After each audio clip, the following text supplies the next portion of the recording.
Welcome to the Marriage Steps Podcast, where reducing the divorce rate one marriage at a time is the goal, and following my 6 marriage steps is a path to help get us there. I'm your host, Dr. Wyatt Fisher, licensed psychologist and marriage counselor. This show is for your marriage, so call 303-596-6836 with your questions for me or suggestions on what topics I should cover, and you also can email me at info@drwyattfisher.com or message me on Facebook at facebook.com/Dr. Wyatt Fisher. One quick announcement is I wanted to remind everyone at the Total Marriage Refresh event, the marriage conference I hold several times a year, is coming up in Denver, Colorado, September 28th. It's a Saturday. It's all day. We hit it hard. There's lots of great things we cover, very interactive. The majority of all couples who've gone through there have said very positive things. So I invite you to come if you haven't attended already. I offer a 50% off early bird discount until the end of August, until August 31st. And for more information, go to my website, drwyattfisher.com, click on Marriage Retreats, and you'll see the link for Denver. Today I'm going to talk about 3 benefits of having a covenant versus a contract marriage. So to define my terms between a contract and a contract marriage is what the majority of couples have. And they may not realize that's their approach to marriage, and they obviously probably aren't going to be saying this value system out loud on their wedding day, but when push comes to shove, the majority of couples have a contract marriage. And a contract marriage, by definition, is a commitment based on your feelings. So I am committed to you as long as my needs are met and I'm in love.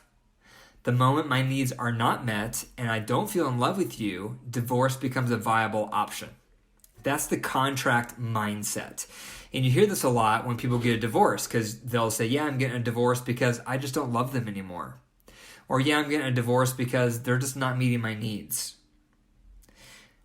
That is the contract approach. Now, the risk with the contract approach is that feelings ebb and flow. And if you've listened to my episode on the 4 seasons of marriage, you know that all marriages go through seasons. They go through summer, fall, winter, and spring.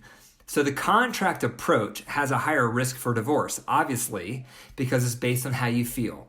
And feelings can be feeble. They can ebb and flow. They can fluctuate day to day. So if our entire approach to marriage is based on our feelings, it can be a very fragile commitment, and it can fluctuate drastically. In contrast, the covenant marriage, that's the approach that says, when I get married and I'm going through this wedding ceremony, I am committing my life to you forever. It's a lifelong sign-up, is the covenant approach. So no matter if I go through periods where I'm not feeling very in love with you, even if we go through in periods where my top needs aren't being met, even if we go through those dry spells and those seasons of winter, because my commitment is not based on my feelings, I'm still in it. I'm still committed. I'm still devoted. I'm still hanging on to a relationship because I want us to have a covenant relationship. Now, it's not to say that having your needs met and staying in love is not important. Quite the contrary. That is a huge goal, and that's what I help couples all the time with in my private practice, is helping them fall back in love and having their top needs met and becoming happy in their marriage, because that's the best way to divorce-proof your relationship, is to become happy in your relationship. So the covenant approach is lifelong. The 3 exceptions where divorce is okay in a covenant marriage is abuse, adultery, and abandonment. If one of those 3 A's occur, abuse, adultery, and abandonment, recovery is still possible if there's full repentance and change. So that's going to vary, and it's going to be on a case-by-case basis.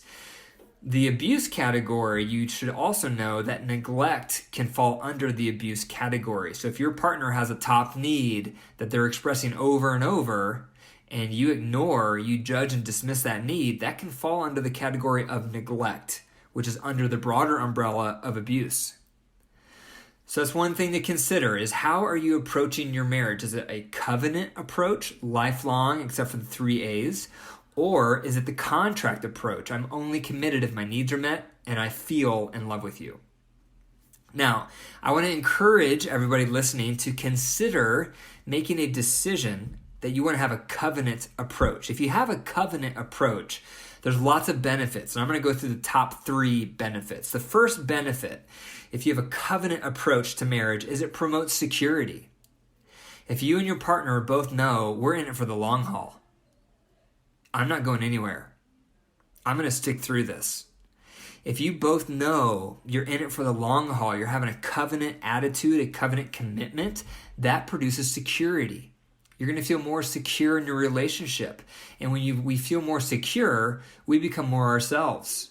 And when we become more ourselves because we feel safe, that's going to create closer emotional connection, and that's going to lead to greater sexual connection. So that's one of the benefits right there. Covenant approaches to marriage promotes more security, which leads to a greater sense of safety, which leads to better emotional and sexual intimacy. A second benefit to the covenant approach is you're going to handle conflicts much better and much differently compared to if you're in a contract marriage. If you're in a contract marriage and you go through a rough season in marriage and you hit winter and your needs aren't met, you're feeling resentful, you're going to already have one foot out the door for divorce. And if one foot's already out the door for divorce, the motivation to want to work through conflict goes down. Because divorce is always right there tapping you on the shoulder saying, consider getting out. And when that is the option at all times when you have a rough spot in your marriage, the motivation to work through your problems goes way down. In contrast, if you're in a covenant marriage and you're going through a rough patch in your marriage, you're hitting winter, your needs aren't met, you're not feeling very in love, and you have resentment, and you may need to go through in your mind, is this adultery, abuse, and abandonment? And if it's not, then you know divorce is not an option for you. And that means your only option is to dig in and work harder and to get more help, to get more resources, and to find out how you guys can work through this impasse. So that's a drastically different approach to problems, and that's because you're in a covenant marriage. And I've experienced this firsthand. My marriage has gone through several seasons of winter since I've been married for 20 years. And I can remember going through my head thinking, is this adultery what she's doing? Abuse or abandonment? And the answer was no. And so even though everything inside of me wanted to get a divorce because I was not happy, I knew that wasn't an option because I was choosing the covenant approach. And because of that, I had to dig deeper, we had to work harder, we had to reach out for resources and help, and we made it through that season in our relationship. But if I was in a contract approach to marriage, I'd be divorced right now. So it makes a huge difference, and it greatly impacts and benefits how you handle problems when they occur. The third benefit, if you're approaching marriage as a covenant, is it allows you to develop purpose in the pain. So when you go through hard stretches in your relationship, which is inevitable, you're both imperfect people living in close proximity. When you're going through hard times and you're in a covenant marriage, those hard times become opportunities for developing purpose in the pain, primarily purpose in growing your character as a human being. So for example, maybe you're going through some growing pains and problems in your marriage because you haven't learned how to share power yet. You like to do things your way. And that's creating problems in your marriage. You're having a lot of conflict because you're not sharing power. But going through the process of learning how to share power, that is refining your character and making you a better partner and a better person. So that's purpose in the pain. And that wouldn't be possible if you're in a contract marriage because you'd probably be getting a divorce because of all the conflict. Another example is, say you're having a lot of conflict because you're not a very empathic person. You don't know how to empathize and how to be sensitive and considerate with what your partner is feeling. And because of that, they get upset with you a lot. So you have a lot of conflict right now in your relationship and your needs aren't being met. If you're in a contract marriage, you might be considering divorce. In a covenant marriage, you're digging in deeper. You're learning how to become more sensitive. You're working on skills to become more empathic. You're learning how to put yourself in your partner's shoes. That's purpose in the pain. That's you learning how to become a better person. That's your character getting refined.